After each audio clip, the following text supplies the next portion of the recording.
This is the Spirit and Wellness Show. News and information from a higher perspective.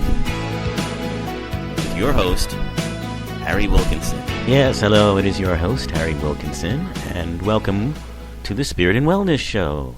This is the show where we take a look at the events in the world, news reporting, events happening internationally, in politics, in the media, and we take a look at it from a higher perspective. We take a look at it from a spiritual or metaphysical perspective, as opposed to a religious one, though we do talk about religion on this show, as I have said many times.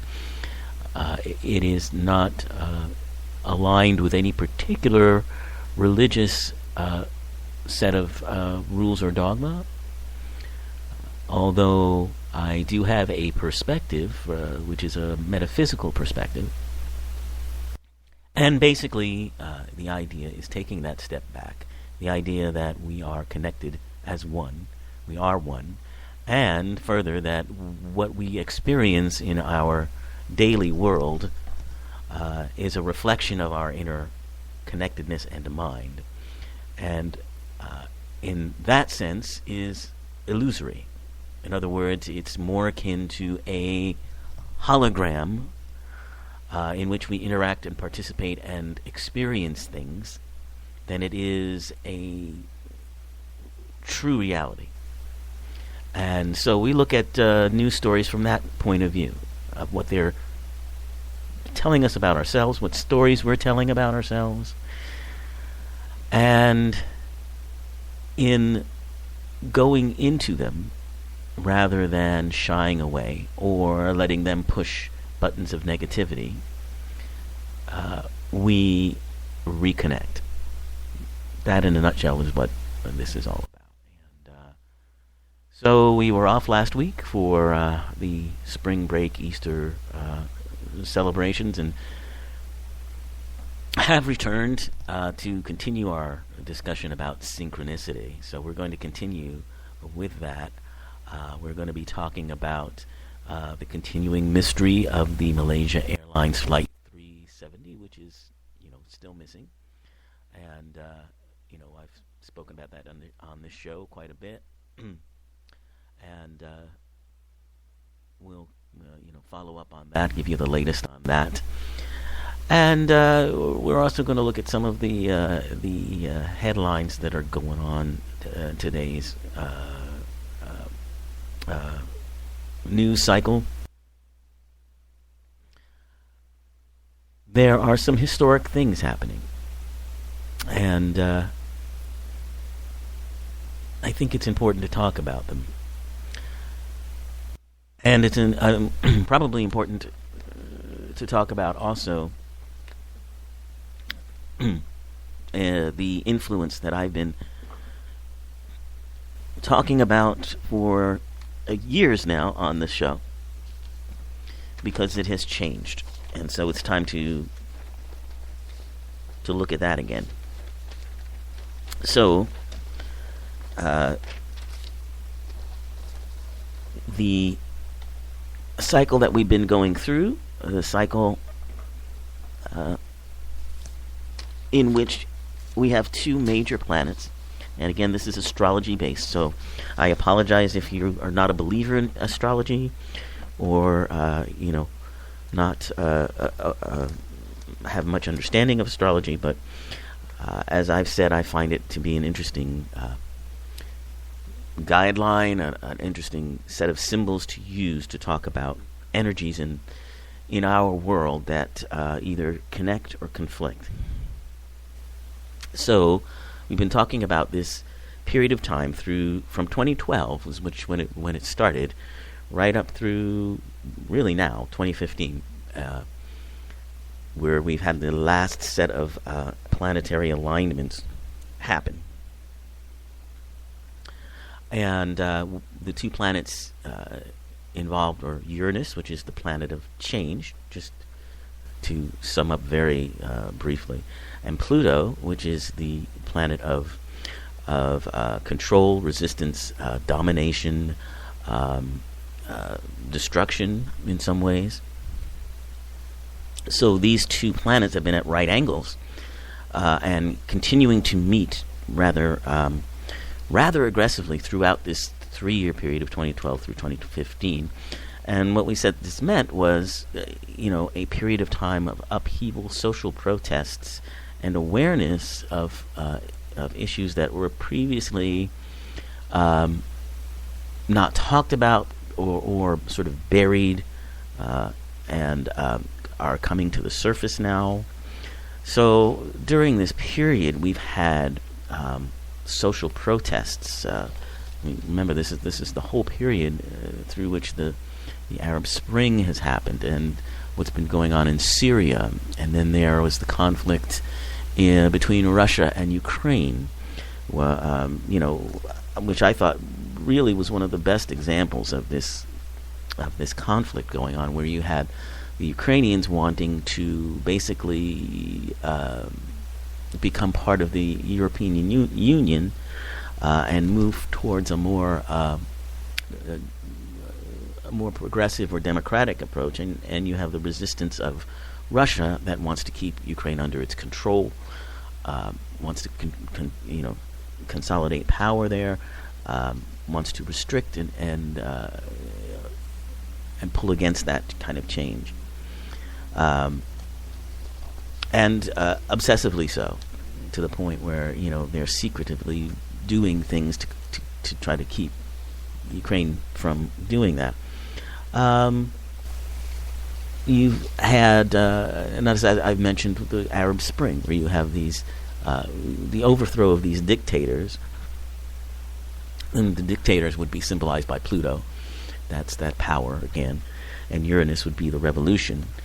But then the revolution has been taking some rather dark turns as well. So there again is that conflict between Uranus and Pluto. And more recently, we had the Islamic State, who they would definitely fall under the Pluto aspect of this. And we talked about what happened with Charlie Hebdo in Paris, the magazine publisher, which was bombed, and the illustrators of that magazine were killed. Charlie Hebdo being a spirit of free speech versus the Islamic State wanting to destroy anything that would make fun of or challenge their beliefs in their particular strand of the Islamic religion, which it's very complicated, and I really hesitate to throw into the mix of too many loud mouths out there talking about Islam and what does it mean, and why are they all terrorists, and all of this kind of thing.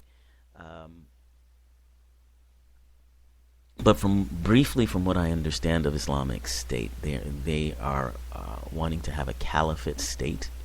In other words, that's a state in which all of the Arabic countries are connected together, which was something they had back in the 7th century, I think, which was perhaps the pinnacle of the ancient Islamic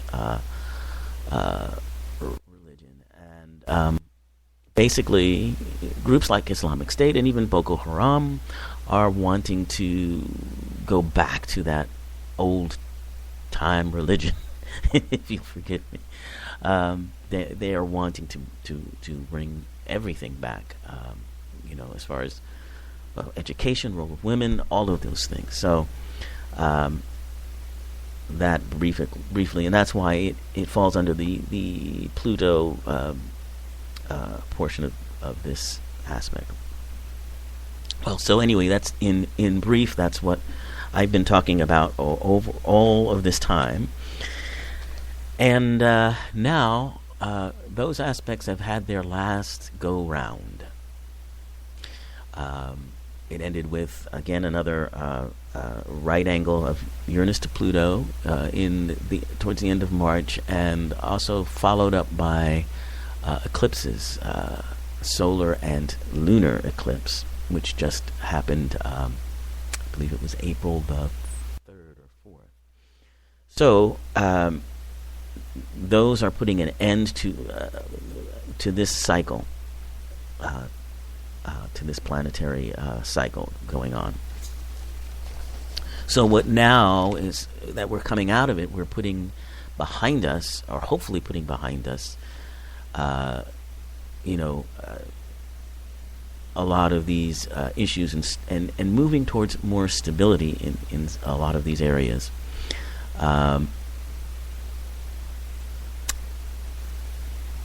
So what are we seeing that might be considered to be part of this, or a result of this, or coming out of this? Well, the two things that I've noticed that we're talking about internationally. One is the historic nuclear deal that is in the works with Iran, and our new relationship with Iran.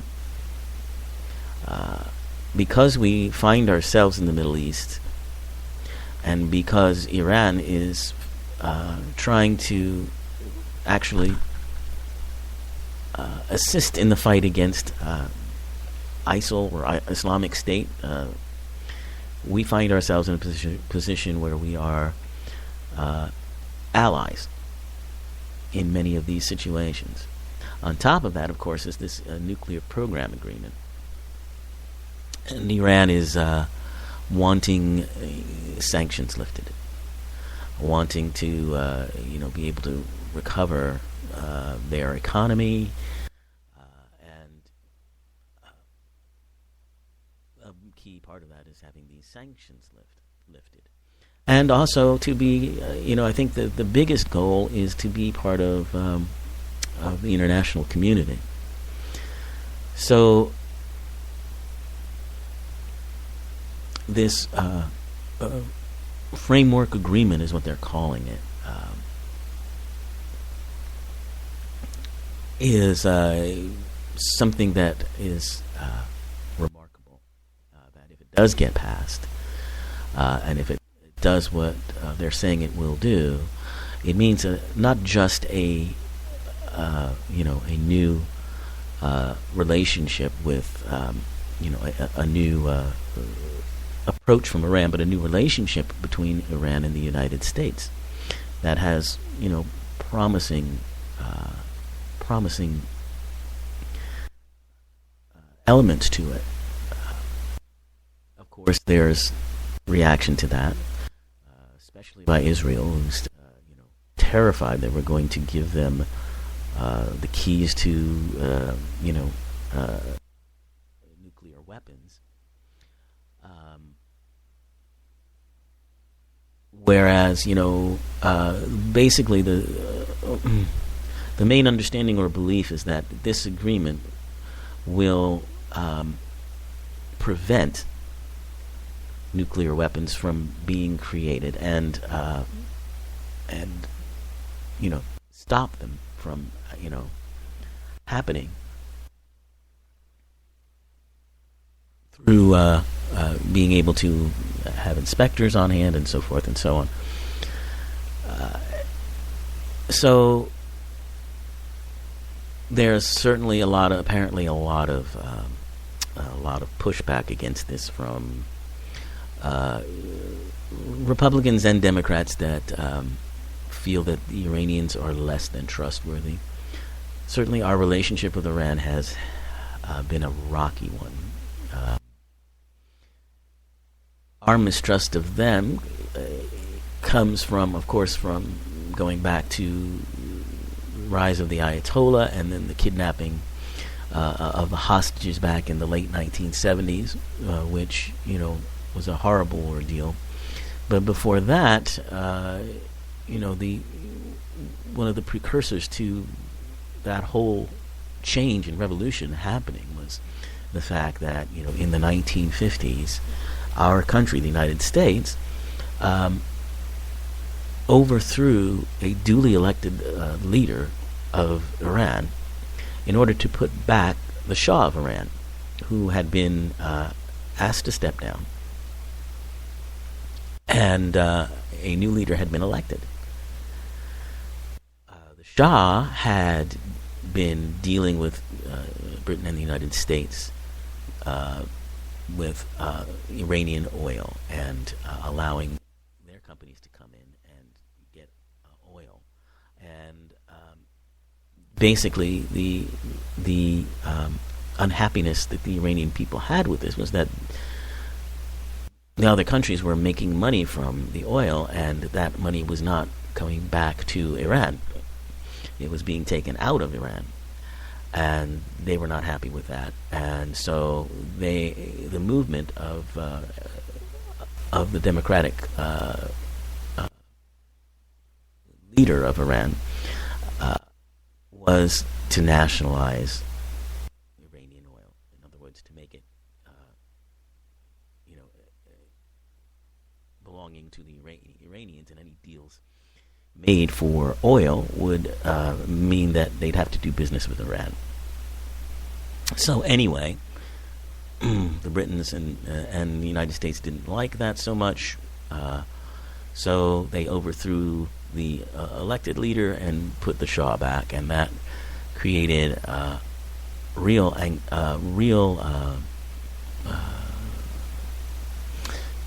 unhappiness amongst the Iranian people, and ultimately led to this revolution and the rise of the Ayatollah and the demonizing of Americans and so forth and so on. So what looks like, anyway, can happen now is it really a new day in our relationships as Iran and the United States start to figure out that, we need each other. And that is I think, the overriding message as we come out of this astrological alignment phase. These new relationships, these new, more positive relationships, and the greater understanding of our connectedness. I think that's what comes out of all of this eventually. Now, as I said, there may be a long path getting there, but I think that's probably where it's going. The other outcome here that I'm seeing, also involving the United States and President Obama, is a new relationship with Cuba. He is meeting with Fidel Castro's brother, who is now the leader of Cuba. And there's in the works a lifting of sanctions, a new relationship, and the possibility that Cuba will be taken off the list of countries that supposedly sponsors terrorism. So these new relationships, these new positive relationships with other countries, I think is a big part of what this whole cycle, this 3-year cycle we've been through, is leading us towards. Now that it's over and done, we can begin to make headway with some of those things. So I think that's good news. I really do. And I look forward to seeing, where it all goes. I think it is going to go in a positive direction, yes. I think that now that those very heavy influences have had their fight and have had it done, it can be in the rearview mirror now as we go forward with these new relationships. So that,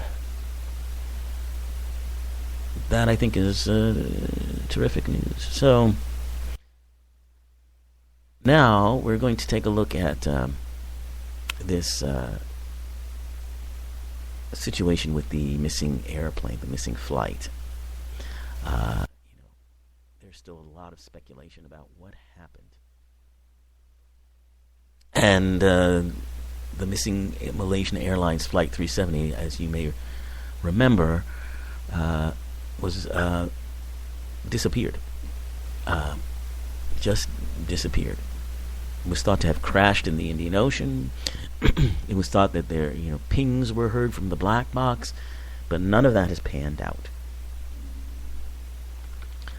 And these so-called experts are scratching their heads.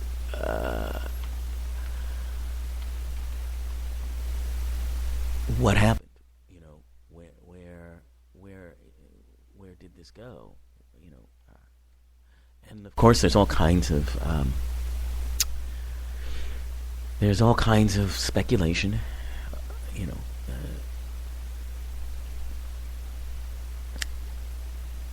Some of it is a little bizarre. There's talk of aliens and wormholes and things of that nature. I think those are all things that you can think about. But the fact of the matter is, and what I've always talked about on this show, is that the mystery of this is something that I think is important. I think it's important to understand that there are, in fact, vast amounts of the universe that we simply don't understand. And we don't have all the answers. And when we start thinking that we do, that's when we're in trouble. When this was hot in the news, there were all of these, experts saying, well, we know it's crashed down there, and we'll find it. Everybody had, their point of view. It couldn't possibly be anything mysterious. It couldn't possibly be. It was just silly to talk about anything, or to believe that something happened that they don't know about or could not know about. But clearly it has. So now they're still searching the Indian Ocean, but they've not found a thing. But they believe they're going to. Apparently there's 10 debris fields that remain to be explored. And they want to get it done before May, which is when winter starts in that region.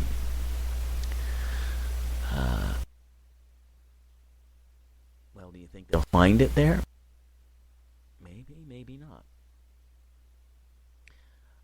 There's one interesting theory that's being put out that the plane might have been hijacked by Russian commandos on board. Now, why they would have stolen it, perhaps it was something to, perhaps a way of attacking the United States or something like that. I don't know. But that's an interesting perspective. I do think something unusual has happened to it.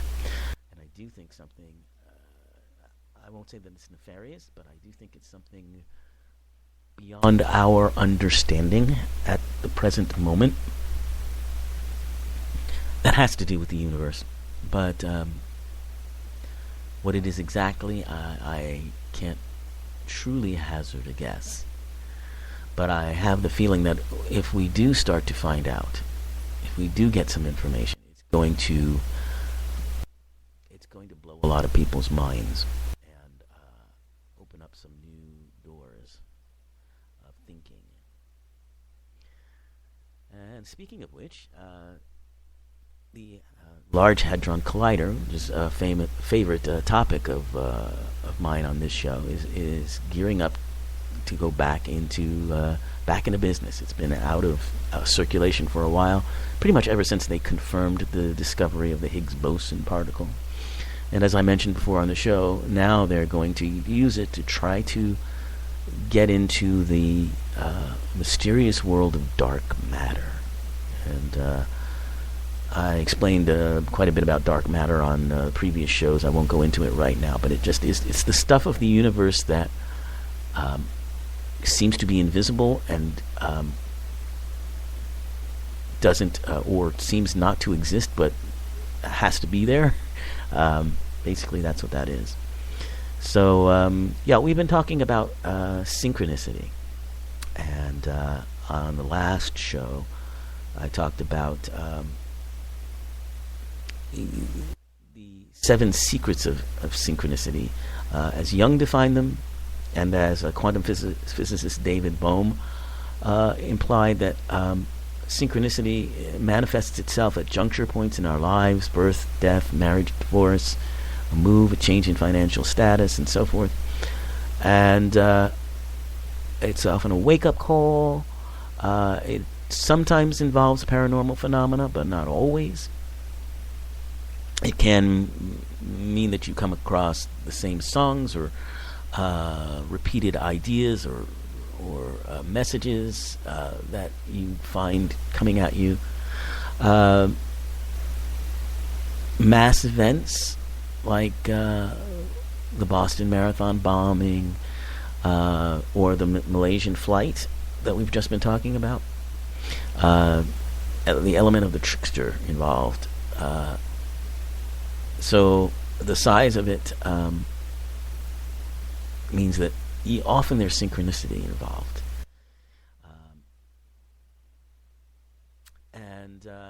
So becoming more aware of synchronicity is what we're going to talk about today.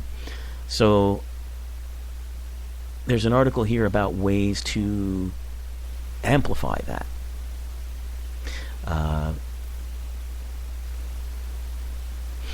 It's just the idea, or getting into the mindset, that there isn't any such thing as coincidence. Everything is part of the universe working to support you, basically. Since the beginning of civilization, we have relied upon symbols to inform us of the underlying connection in the universe. And, quantum physics is certainly showing that this is literal truth, or at least empirically proven truth. So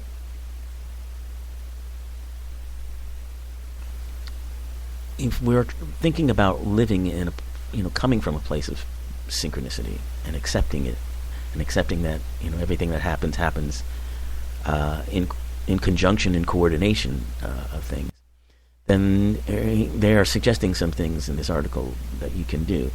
Number one is travel, especially to new places. And you may find that, because it's all new, things that show up have maybe some synchronistic meaning to you. Travel disrupts our normal daily life experience and puts us instantly into completely new territory. I believe it's this novelty that allows the connections and symbols of the universe to come in and speak to us. So perhaps we don't see those symbols coming in when we're locked into our usual routines. So number 2, they say treat every setback as an opportunity. That's a good one, actually. It's sort of a good philosophy of life, as well as a way to amplify synchronicity. The setbacks that we have take us off guard. They surprise you. And if you embrace it,